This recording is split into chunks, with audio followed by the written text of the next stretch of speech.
크리스마스 전날 밤이 이렇게 다가오면 어린 아이들은 양말을 이렇게 걸어놓습니다. 제일 큰 양말, 그리고 그 입구를 손가락으로 벌려가지고 그 선물이 잘 들어갈 수 있게 산타 할아버지가 잠자는 사이에 좀 넣고 갈 수 있도록 걸어놓습니다. 그리고 한참 기대를 하죠. 내가 정말 그토록 원했던 선물을 넣어주실까? 내일 아침에 눈을 딱 뜨면 선물이 정말 들어있을까? 기대하면서 잠이 듭니다. 아이들은 순수하게 기대하고 기다립니다. 부모님은 바빠요. 아이들의 이런 기대를 꺼뜨리지 않기 위해서 몰래 조용히 선물을 준비합니다. 그리고 잠들어 있는 어린아이의 머리맡에 놓아줍니다. 이거 어린아이들이 들으면 안 되는 건데. 잠에서 깨어난 아기가 이 놀라면서 너무 기뻐하기를 기대합니다. 어린아이가, 어린 자녀가 그 선물을 보고 딱 놀랐을 때, 너무 좋아할 때 그 기쁨은 어떨까요? 그리고 그 아이가 깨서 좋아하는 모습을 보면서 이렇게 애둘러 말합니다. 야, 그거 산타 할아버지가 놓고 간 거야. 이렇게 말을 합니다. 하나님 아버지 역시 사랑하는 자녀들을 향해서 놀라운 선물을 준비하셨습니다. 아마 우리가 알아차리게 되면 깜짝 놀라게 될 거예요. 받을 수 있으리라고 상상하지 못했던 바로 그런 선물일 겁니다. 하나님께서는 캄캄한 절망과 좌절의 시간을 400년째, 40년도 아니고 400년째 걷고 있는 이스라엘 백성들에게 선물을 보내주셨습니다. 이 선물은 아주 오래전에 선지자를 통해서 약속하셨던 것이었습니다. 이 선물은 산타 할아버지가 와서 전해주고 가신다고 들었던 것과는 완전히 다른 것입니다. 어떤 사물이나 물건이 아니고요, 우리가 손에 넣어서 마음대로 가지고 놀 수 있는 것이 아닙니다. 그 선물은 오히려 우리보다도 훨씬 더 높고 훨씬 더 큰 것이었습니다. 하나님이 생각하시는 선물은 우리 생각과는 완전히 다르죠. 하나님의 보내주신 선물은 이스라엘을 통치하실 분이셨습니다. 어떻게 보면 통치자를, 다스릴 분을, 왕을 선물로 보내주신다는 거 약간 납득이 안 갈 수 있지만, 그때까지 통치자가 없었던 이스라엘은 여러 이방 나라들로부터 수없이 많은 괴로움과 고통을 당해야 했습니다. 아기 예수님이 태어나시던 그 순간에는 까지도 로마라는 거대한 세력 압제 아래 꼼짝없이 붙들려 있었습니다. 계속되는 압제로부터 헤어날 길이 없이, 살 소망조차 없이 매일매일 거대한 세금에 짓눌려서 으깨지는 삶을 살아야만 했습니다. 이스라엘을 이끌어서 다시 일으켜줄 누군가, 그 왕을 하나님이 보내주실 텐데 너무 갈망하고 기다렸습니다. 언제 그분이 오실까 간절히 손꼽아서 기다리고 있었습니다. 그 기대가 컸고 갈망이 컸던 것은 그들이 그만큼 자유를 그리워하는 만큼, 또 이 압제에서 벗어나기를 갈망하는 것만큼 그렇게 강렬했습니다. 수많은 피 흘림과 세금 수탈로 인해서 만신창이가 되어버린 삶, 그래서 하루하루를 살아가는데 기쁨이 하나도 없는 거 있잖아요. 얼굴을 딱 만났는데 시커매서 아무 표정 없는 삶, 소망을 잃어버린 채로 가슴이 시퍼렇게 멍들어서 이제는 더 이상 누구에게도 말도 못하고 그렇게 멍들어가고 있는 삶을 바라보면 바라볼수록 더욱 간절한 것이었습니다. 이토록 잘못되어 가고 있는 이 세상, 완전히 거꾸로 잘못되고 있는 이 세상에 대해서 하나님은 반드시 어떤 한 왕을 보내주실 것인데, 그 왕을 통해서 하나님은 이 온 세상을 바로잡을 것이다 라는 그 말씀이 있으셨기 때문에 그것을 믿음으로 기다리고 있었습니다. 여러분, 그런데 참 너무나 아쉽게도요, 하나님의 백성이라고 일컫는 유대인들은 이 갓난아기로 태어나신 이 왕을 알아보지 못했습니다. 마태복음에는 바로 2장을 읽으셨는데, 이 아기 예수님을 알아보고 찾아와서 예배한 사람은 저 동방의 저 먼 곳, 동쪽이면 성경에서 여러분 이스라엘 지도를 놓고 보시면 왼쪽은 바다라서 못 걸어갑니다. 그래서 동쪽으로 갈 수밖에 없는데, 저 멀리 하나님을 떠나 멀리 있는 사람 가운데서 이 사람이 저 멀리서 아기 예수님을 보고 찾아옵니다. 하나님과 언약을 맺은 하나님의 거룩한 신부로 하나님의 영광스러운 이름을 두기로 했던 그 이스라엘은, 그 거룩한 신부 이스라엘은 미안하게도 하나님이 언제 오셨는지, 어떻게 응답하셨는지 전혀 알지 못합니다. 이거 누가 성경 읽어보면, 유대인이 만약 이 성경을 읽었다면 굉장히 창피하고 부끄러운 일이었을 겁니다. 어떻게 우리들은 알아보지 못했지? 어떻게 저 동방에 있는 사람들은 알아보고 왔는데 우리는 왜 하나도 몰랐을까? 그렇게 아주 부끄러운 이야기입니다. 동방 박사들은 하나님을 전혀 알지 못하는 사람들입니다. 하나님하고 딱히 맺어진 관계가 하나도 없어요. 여러분, 우리는 이제 예수 그리스도 안에서 그분이 몸짓고 피 흘리심으로써 그분이 언약을 새롭게 하셔서 그 새 언약 안에서 새 언약의 지체가 됨으로써 하나님과 관계라는 것이 생겼습니다.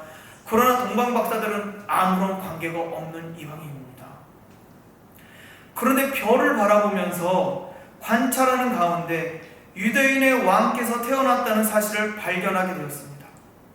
그들은 그것을 발견했을 때 태어났구나, 그리고 그냥 모른 척한 것이 아니라, 와, 유대인의 왕이 태어나셨어, 나 그분에게 가야 되겠다, 우리 갑시다 해서 그 별을 보고 기뻐하고 흥분해서 그 멀고 먼 그 여행을 출발하였습니다.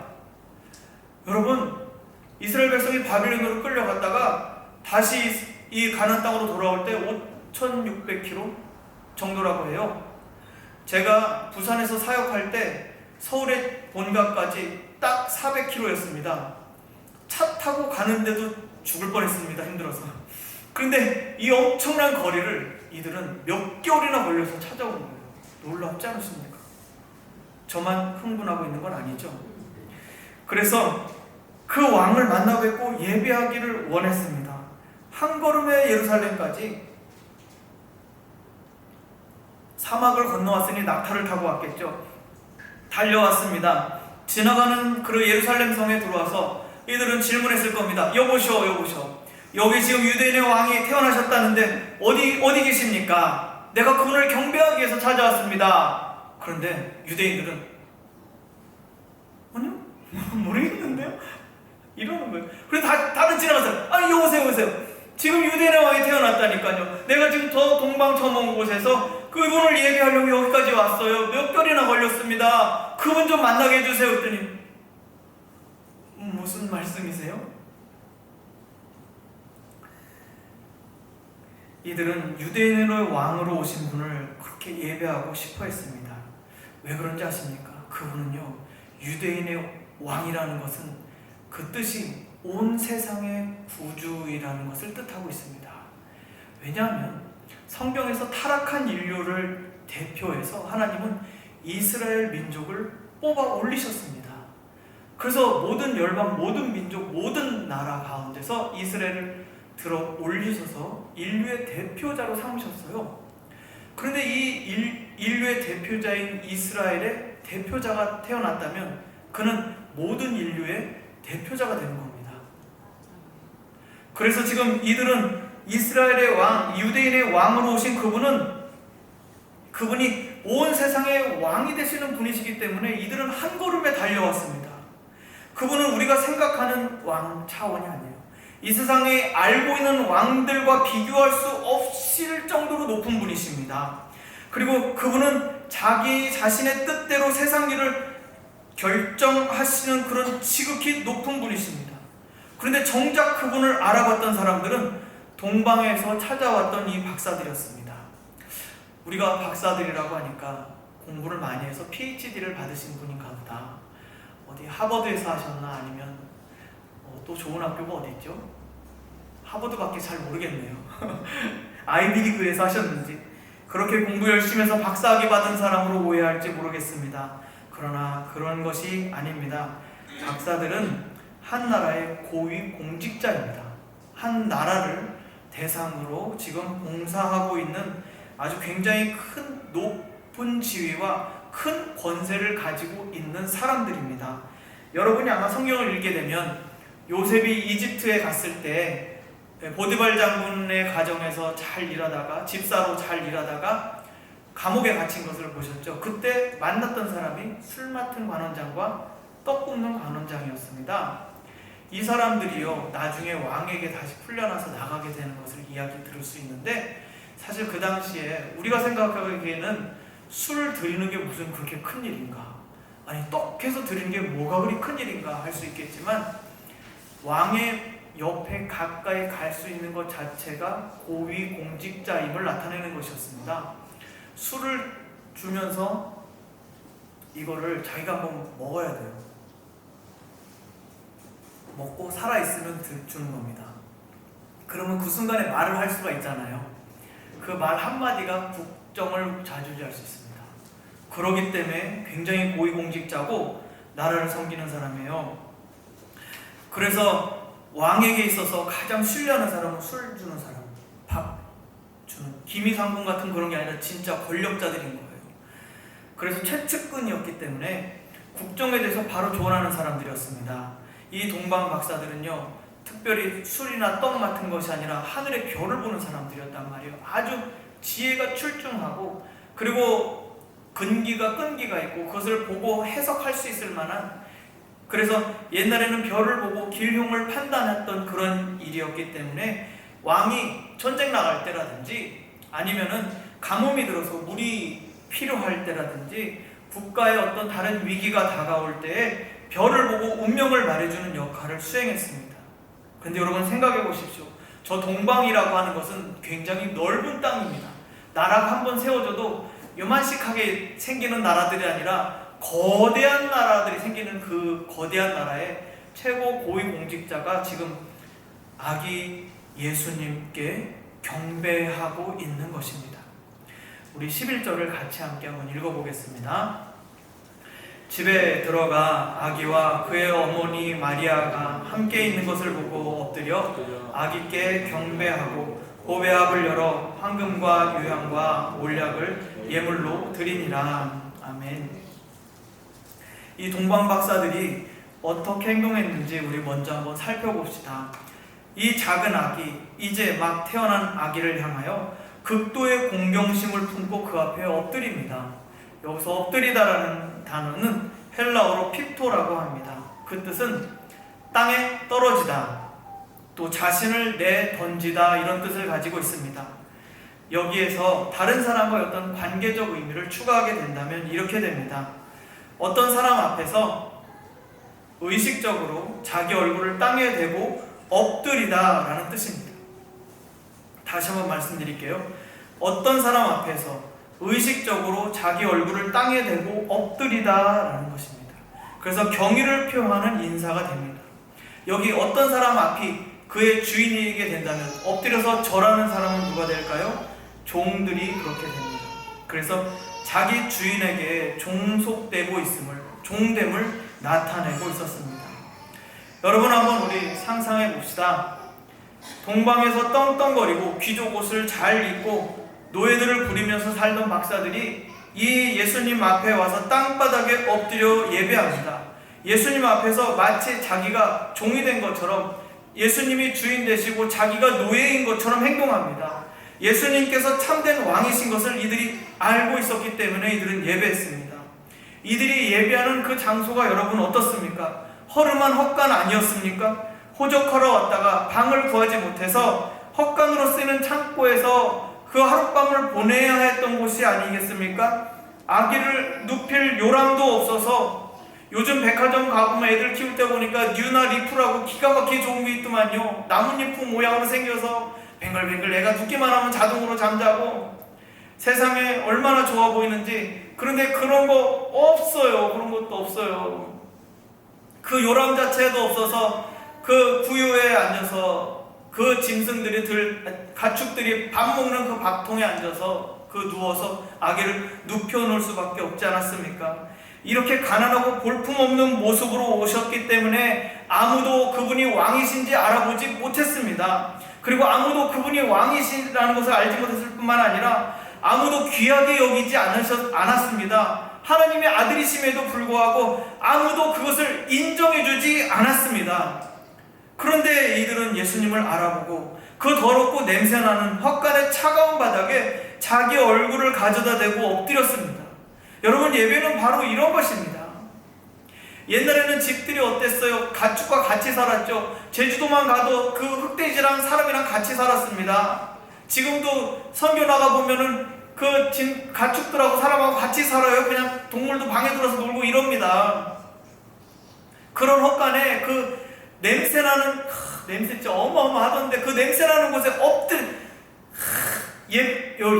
제가 흥분하지 않겠습니다. 예배가 바로 이런 겁니다. 여러분, 오늘 성탄절을 맞이해서 아기 예수님께 경배하게 오신 여러분들의 마음은 어떠하십니까? 저는 여러분이 동방박사와 같은 마음이시리라 생각합니다. 세상에서 아무도 알아주지 않더라도 여러분만은 그 주님을 알아주셨기 때문에 이 자리에 나올 수 있었습니다. 세상은 예수님을 귀하게 여기지 않고 내버려 두었지만 여러분은 이 세상에서 가장 귀한 분으로 여기셨기 때문에 이 자리에 나오실 수 있었습니다. 세상은 돈 많고 명성 높고 권력 가진 사람 앞에서 쩔쩔매고 압도당합니다. 그러나 여러분은 그런 것에 눈길 돌리지 않았고 이 작은 아기로 오신 예수님을 지극히 높여드리고 예배하기 위해서 나오셨습니다. 이 예배당이 화려하고 웅장해서 음향이 환상적이어서 나오셨습니까? 그렇지 않습니다. 어린이 놀이시설과 자무실이 잘 갖추어져서 나오셨나요? 그것도 아닙니다. 교회 시스템이 다양한 프로그램이 많아서 나오셨습니까? 아니요, 그렇지 않습니다. 우리가 나온 것은 아기 예수님을 경배하기 위해 나왔습니다. 우리에게 주신 하나님의 그 놀라운 선물, 우리의 왕 되신 그분을 경배하기 위해 이 자리에 나왔습니다. 우리의 마음과 영혼은 그것이 전부임을 고백합니다. 그리고 그것이 전부여야 합니다. 잘못된 예배자들이 있었습니다. 자기 목적을 따로 가진 사람들이 있어요. 첫 번째는 헤롯 왕입니다. 박사들을 조용히 불러서 이렇게 물어봅니다. 유대인의 왕으로 태어난 아기를 찾거든 나한테도 좀 알려주십시오. 그러면서 덧붙이죠. 나도 가서 그에게 경배하기를 원하노라. 겉으로는 나도 예배하기를 원한다고 말합니다. 그런데 속으로는 다른 마음을 품고 있습니다. 두 가지 마음을 가지고 있는 거죠. 입술로는 나도 그를 경배하기를 원하노라 말하면서도 속으로는 이런 마음입니다. 어디 감히 함부로 왕이라고 입을 놀리고 있어? 내가 왕인데 내가 이 자리를 내가 순순히 물려줄 것 같아? 내가 순순히 뺏길 것 같아? 어떤 인간도 내 자리 차지할 수 없어. 그 아기를 찾는 대로 내가 숨통을 끊어놓을 거야. 겉으로는 나도 그 아기를 경배하겠소 라고 말하고 있지만 속으로는 만나기만 해봐라 내가 너를 없애겠다고 말을 하고 있는 겁니다. 어떻습니까 여러분? 불순한 의도가 있습니다. 마음에 정결함이 없는 파렴치한 인간입니다. 하나님을 왕으로 모시지 않는 사람의 삶은 이와 같습니다. 내가 나를 주인으로 섬기면 사람이 딱 그렇습니다. 그래서 세상이 내 마음대로 돼야 되는데 그게 잘 안 되면 분노합니다. 다른 사람 탓을 합니다. 그리고 죽도록 미워합니다. 그 죽도록 미워하는 것이 어떻게 나타나 있느냐? 헤롯 왕에게 그대로 드러납니다. 자기가 동방박사들에게 속은 것을 알고 2살 아래 모든 어린아이를 모두 다 처형시킵니다. 여러분 얼마나 끔찍한 일이 벌어집니까? 2살 아래 모든 어린아이를 처형시키다니. 이 두 마음을 품는 자, 예수님이 온전히 주인 되지 못하고 여전히 내가 주인 되어 살아가는 이러한 삶, 그러면서 예배하려는 척, 그리고 예배하는 척 하려고 합니다. 예수님이 예수님의 주인 되심을 인정한다면 나는 당연히 종이 되어야 합니다. 여전히 나 자신을 높이려고 한다면, 여전히 나를 섬기려고 한다면, 여전히 내가 기뻐하는 일만 추구하면서 살아가려고 한다면 하나님 앞에서는 두 마음을 품은 자밖에 되지 않을 것입니다. 헛되이 예배하는 것, 예배 아무런 기쁨이 없는 이유는 내 인생의 주인이 되시는 예수님을 여러분이 버렸기 때문입니다. 혹시 예수님을 잃어버린 분이 계시다면, 예수님이 그 마음속에 안 계신다면 여러분 그것을 빨리 깨달으시고 속히 되찾으시기 바랍니다. 그분은 여러분의 생명이자 기쁨이 되십니다. 그분이 없으시면, 그분이 안 계시면 아무런 세상에 아무런 의미가 없는 거예요. 그분이 안 계시면 내가 있다고 하지만 나는 있는 것이 아닙니다. 그분이 계실 때 나는 있을 수 있습니다. 두 번째는 대제사장과 서기관들입니다. 헤롯 왕이 물어봅니다. 그리스도가 어디에서 나온다고 기록되어 있는가? 이들을 불렀습니다. 예, 전하, 유대 땅 베들레헴이옵니다. 미가서 5장 2절에 줄줄줄줄 외웁니다. 말씀 아멘 합니다. 그리고 말씀을 입술로는 달달달 잘 외웠어요. 성경에 대해서는 해박합니다. 다 외웠어요. 그런데 예수님을 찾아가진 않느네요. 그렇게 알면서, 베들레헴에 태어난다는 것을 알면서 예수님을 찾아가지 않아요. 이방인인 동방 박사들이 찾아와서 온 성읍이 난리가 났는데도 눈 하나 껌뻑하지 않습니다. 입으로만 외우고 나는 교회 다녀, 나는 예수님 믿어, 입으로만 줄줄 외우는데 예배하진 않아요. 진심으로 예수님을 따르지는 않아요. 그냥 나는 다니니까, 나는 성경을 좀 알으니까 그 알량한 지식으로 먹고 사는 것이지, 그분께 전적으로 자기 삶을 드리지 못하고 삶으로 나타내는 것이 아닌 헛된 것을, 헛된 길을 가고 있는 것입니다. 여러분, 다시 말씀드립니다. 지식은 사람을 살릴 수가 없습니다. 말로만 떠드는 것뿐입니다. 여러분, 헛된 것들을 붙들지 마십시오. 여러분, 허상을 붙들지 마십시오. 실상이신 예수님을 붙드시기를 바랍니다. 동방에서 온 박사들은 아기 예수님 앞에 엎드렸습니다. 참으로 왕이신 분의 탄생 앞에, 우리를 위한 하나님의 선물 앞에, 그리고 이 분이 내 삶의 주관자 되심을 바라보며 엎드리는 날이 성탄절입니다. 내 손 안에 어떤 선물을 받을까 기대하는 날이 아니라 하나님이 보내주신 선물 안으로 내가 들어가 그 앞에 엎드려야 하는 날입니다. 흙으로 돌아갈 몸을 그대로 들고 가서 부활 생명이신 그분 안으로 들어가 엎드리는 날입니다. 병든 몸을 그대로 들고 가서 완전하신 분 안으로 들어가 엎드려 예배하는 날입니다. 마음의 절망과 아픔과 그 어둠을 그대로 들고 가서 기쁨의 샘 근원 되시는 분 안으로 들고 들어가 엎드리는 날인 줄 믿습니다. 그래서 내 인생의 주인이 하나님이 되심을 고백하며 엎드릴 때에 비로소 낮은 자에게 임하는 평강이 저와 여러분의 삶 전체를 감싸게 될 것입니다. 그것은 사람이 꾸며낼 수 없는 것이고 사람이 만들어낼 수 없는 평강입니다. 만물의 주인이면서 만물을 다스리시는 분이 주시는 평강이기 때문에 세상은 이해할 수도 없고 흉내낼 수도 없는 평강이 내려옵니다. 주님 앞에 낮아진 사람은, 주님 앞에 자기 자신을 그렇게 내어 던져놓은 사람은, 주님 앞에 자기의 인생을 모두 맡긴 사람은 세상이 줄 수 없는 안정감과 평강이 있음을 발견하게 될 것입니다. 헤롯 왕과 같이 마음이 높은 자는 발 뻗고 잠 이루지 못합니다. 언제 잃어버릴지 모르는 불안함 속에서 끊임없이 경쟁자를 의식해야 합니다. 하나님을 버렸기 때문에 하나님이 도와주신 것이 아무것도 없는 세상 속에서 자기 힘으로 발버둥치며 살아가고 있기 때문입니다. 그러므로 세상에서 아무리 많은 권세와 재물을 가지고 있다고 해도 하나님을 자기 마음대로 할 수 있는 사람은 이 세상에 아무도 없습니다. 그러므로 사람에게 주어진 것은 여호와께서 우리의 주인 되심을 인정하며 겸손히 엎드려 예배하는 것 외에는 아무것도 없습니다. 오늘 주님은 바로 그 한 사람, 그 참된 예배자를 찾고 계십니다. 저와 여러분이 바로 그 한 사람이 되시기를 주의 이름으로 축원합니다.